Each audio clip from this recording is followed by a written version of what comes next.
বাংলা সিরিয়ালের অন্যতম জনপ্রিয় অভিনেত্রীদের মধ্যে একজন হলেন অভিনেত্রী কন্যাকুমারী মুখার্জি, যাকে আপনারা অনেক বছর ধরে অনেক জনপ্রিয় ধারাবাহিকে খুবই গুরুত্বপূর্ণ চরিত্রে অভিনয় করতে দেখেছেন। রানী রাসমণি, ত্রিনয়নী, খড়কুটো, গৌরী এলো, সন্ধ্যাতারা এইরকম অনেক জনপ্রিয় ধারাবাহিকে অভিনয় করেছেন তিনি।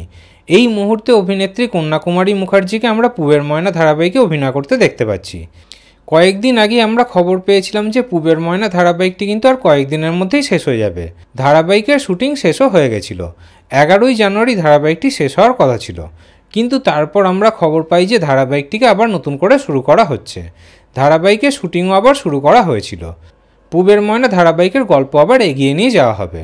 কিন্তু এবার দুঃখের খবর হলো যে পুবের ময়না ধারাবাহিকে অভিনেত্রী কন্যাকুমারী মুখার্জিকে আর অভিনয় করতে দেখা যাবে না।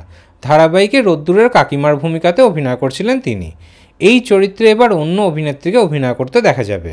যখন চ্যানেল এবং প্রোডাকশন হাউস থেকে ধারাবাহিকটি শেষ হয়ে যাওয়ার খবর জানিয়ে দেওয়া হয়েছিল, তখন অভিনেত্রী কন্যাকুমারী মুখার্জি অন্য কাজে যোগ দিয়ে দিয়েছিলেন। সেই কারণেই আর পুবের ময়না ধারাবাহিকে অভিনয় করতে পারবেন না তিনি।